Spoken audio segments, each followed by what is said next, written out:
So I got a ring. It's not my first ring. Mm-hmm. It's my fourth. 1, 2, 3. Oh yeah! Very first ring she got. My mom had these rings, and I kind of took one. I was just rocking it in high school. I don't even know why. I was like, here you go. And the second ring, you bought it for me in California. Do you remember that ring? I don't remember that. He had bought me a ring, but I ended up taking it back to the store. Oh, I remember. How did we take it back? We had 3 kids. I was pregnant with another kid. We really needed to save the money. The third ring is the set that you always see. Now, it was never really about the rings for us. It was about love. Okay, guys, don't call me sexist or nothing, okay?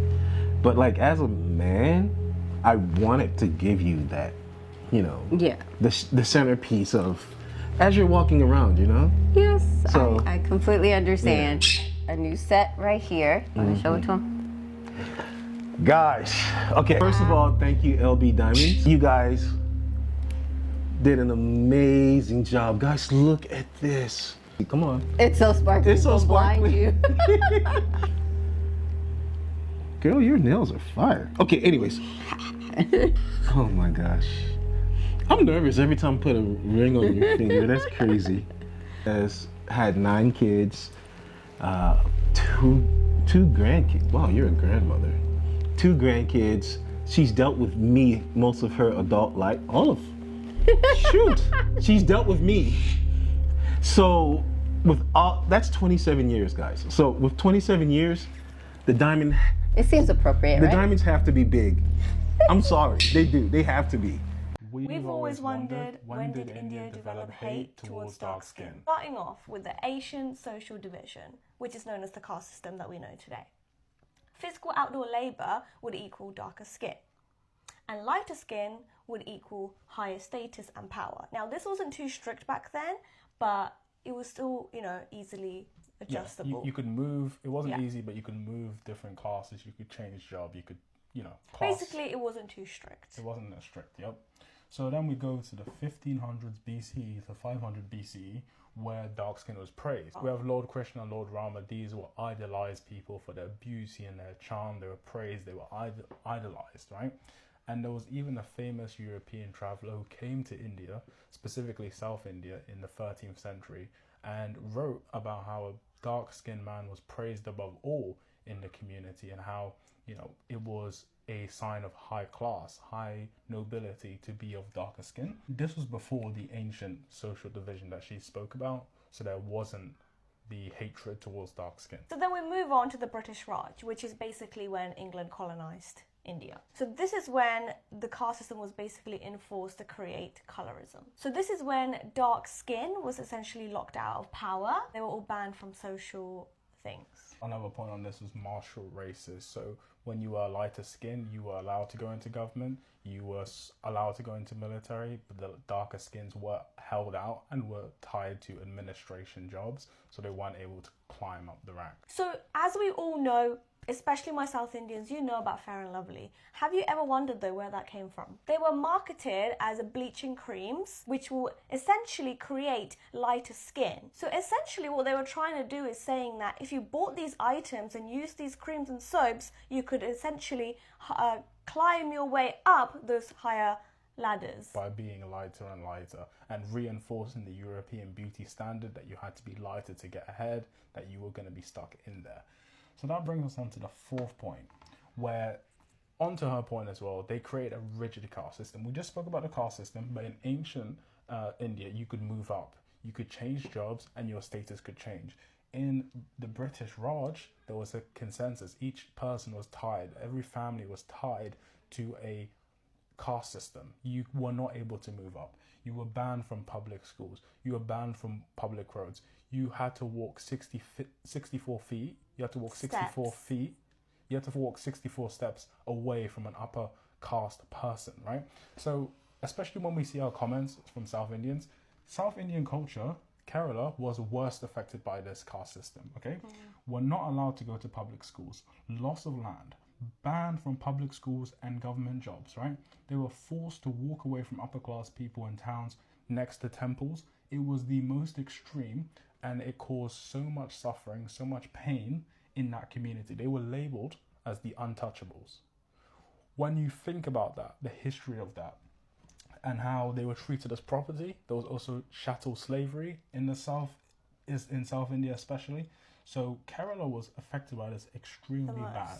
They had to even pay a clothing tax.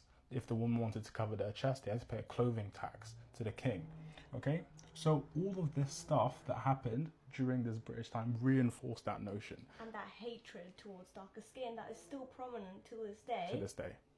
But especially from the South Indian community, you have to look at the history, how the caste system was used against you, how you had to stay 64 feet behind upper caste people, how you were banned from public schools and public roads, and how you were labeled the untouchables. So when you call me Carla, you say Karamba, Karamban, or she's going to be a single mom, or how could you be with someone that's black?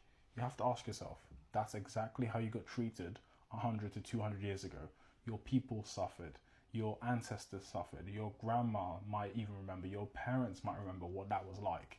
You come online and you do it to someone. Bear in mind, Ghana, my country, has never done this to your people. We've never reinforced the caste system. We've never commercialized bleaching your skin.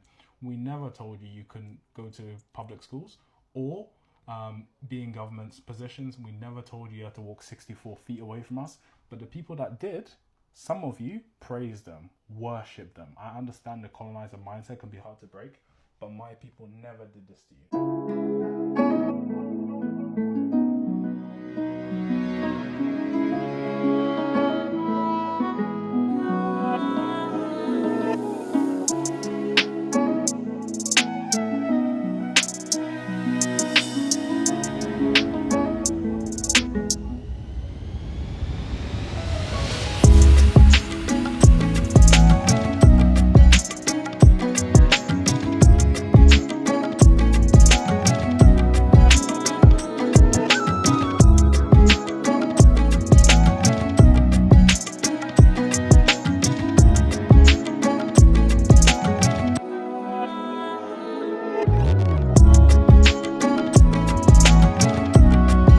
Back on my channel. I'm excited to have you today. Today we're going to take a look at multiple Indian women who actually said, you know what, we actually do like black men, you know. And obviously in a world where the social media and social media platforms, you know, it's actually a thing, and so many people actually do use, you know, social media platforms, and one can actually connect with everyone. Like you can actually do message whoever you want to through social media platforms. Like it's out there, you can actually reach whoever you want to. So there are always traditions that you use to guide people, especially Indian women, on how, you know, to find a spouse. The tradition that guide romance culture and how you actually interact with a person. And with this social media becoming a thing, and also people, you know, coming up, especially Indian women, saying, you know what, we want a place where there's mutual respect, there's shared values, there's genuinely emotional connection. You know, we are going to move out of the rigid box that you're told, you know, this is how you find like your spouse, like this is the guide of how you can find a spouse. You know what, you just love who you love. If he's black, you can love him if you find that you share values or you share like emotion, connection. And in this, you know, modern romantic dynamics, or we have started to see, you know, more like Indian women actually marrying black men, or even you find like an Indian person is marrying like a black person. Like we have started to see in this, you know, modern like romantic life that people do actually need deep connection. It's not about where you come from, it's not about your color, it's not about anything. People do want someone that they can connect to, that they feel respected, they don't care about your skin color. So, and obviously for so many generations and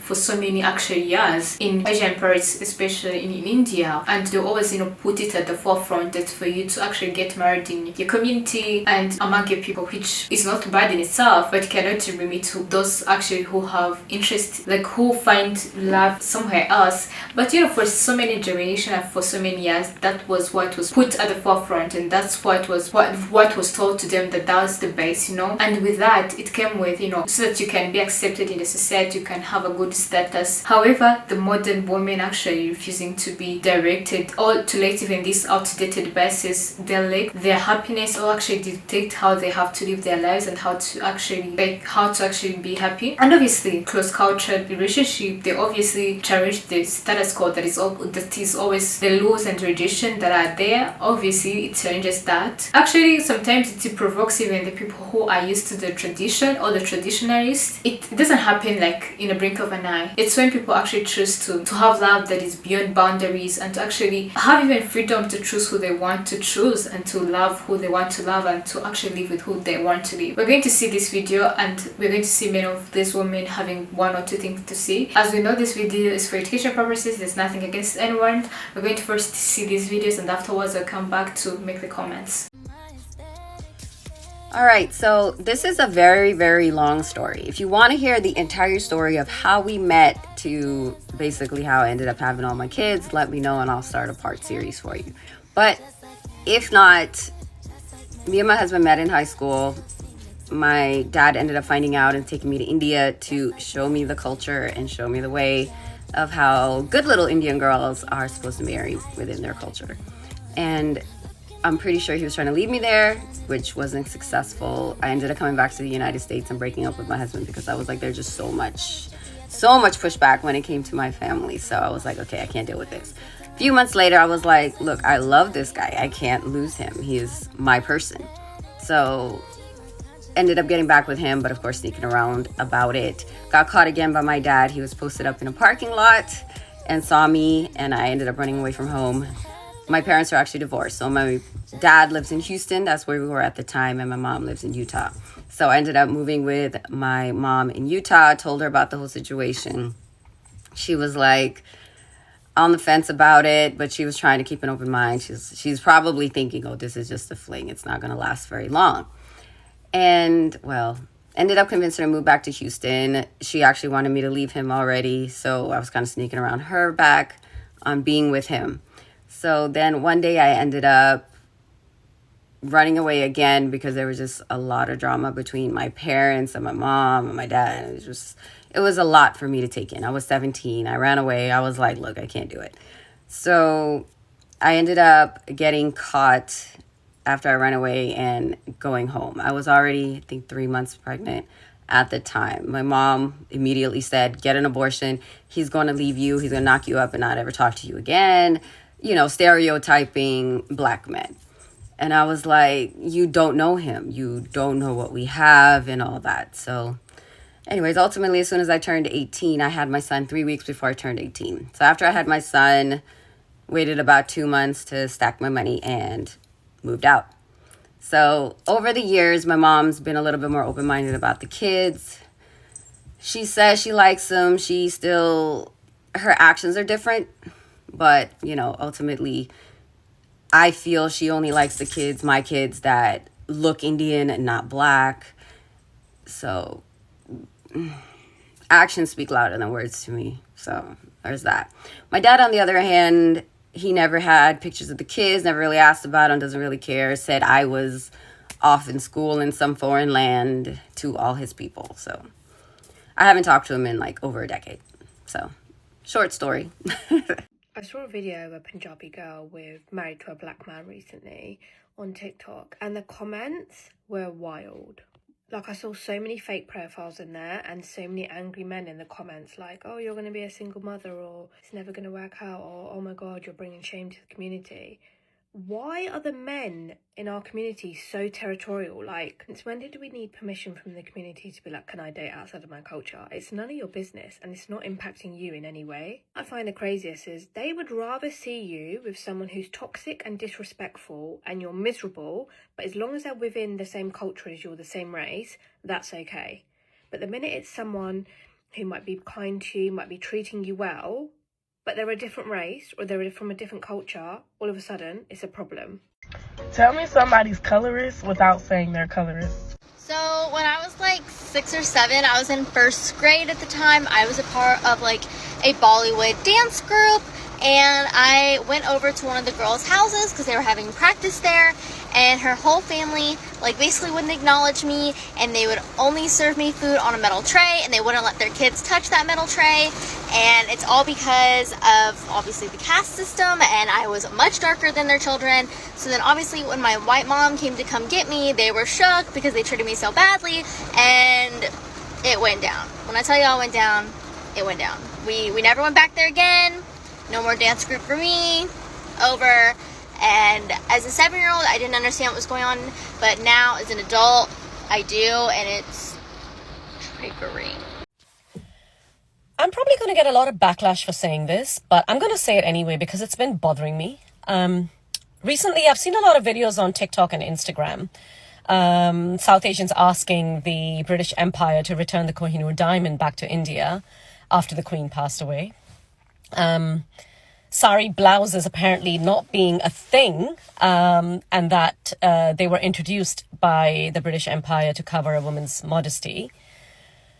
You know, we're pointing fingers at the British Empire for all these things, and yet they left 75 years ago, and we're still holding on to one of the biggest legacies they've left behind: fair skin privilege and colorism. Okay, so I know that colorism did exist in South Asia before they arrived, but let's be very honest, their arrival exacerbated the problem, right? And we're still holding on to that. In fact, it's thriving. Colorism is thriving in India. We're holding on to that. We're holding on to internalized racism. I think it's high time we start looking within and fix those problems first.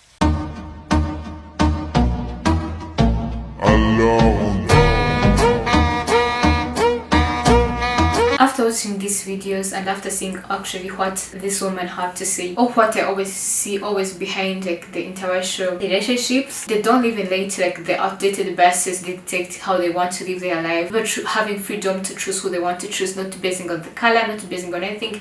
I always feel like this is the core thing that is actually behind this. But again, I also feel it's actually breaking free from colorism and endogamy, where like most especially in the India or Asia parts, where you find like people are, you know, told to marry in their culture, and people with fair skin or light skin, they're more favored or more respected or more like have more privileges or have more advantages more than others just because they have a fair skin.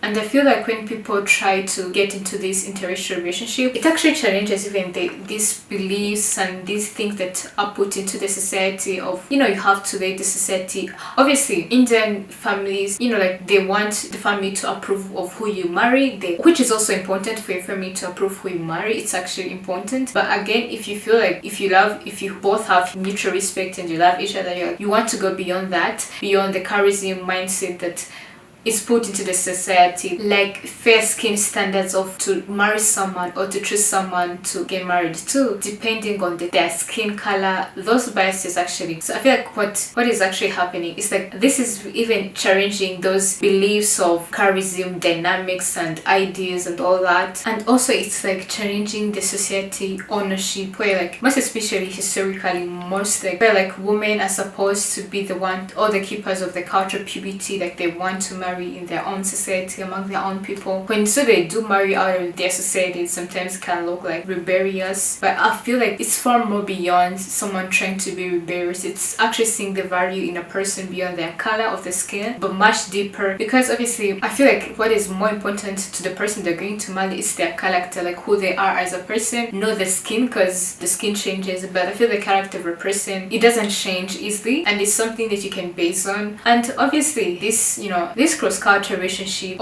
they always, I feel like they always thrive through the mutual respect. Then like you don't know this culture and another person feel like they don't know this culture, so they work together because they don't know, they're willing even to learn. I feel like online they face some backlash, obviously, of why like maybe why you marrying out of your race, or why you marrying out of your society, why even marrying out of your geographical area. Like there's a lot of backlash that comes with that. But these women, as you have seen, there's so many reasons that they say that they had to marry to black men, you know. And as you have seen, this Indian woman had a lot to say about, you know, marrying a black man. It's far from saying that the culture is being lost, but more like what's more valuable than, you know, what you can see physical. I want to thank you for having me for today's episode. I hope you gained one or two things, and truly I do want to know what you thought about this, or like what was your thoughts about these videos and what this woman actually said. And if you're new here, make sure to like, share, subscribe, and I hope I'm going to have you in the next video. And thank you for having me for today's video. I hope I'm going to see you in the next video. Have a good one.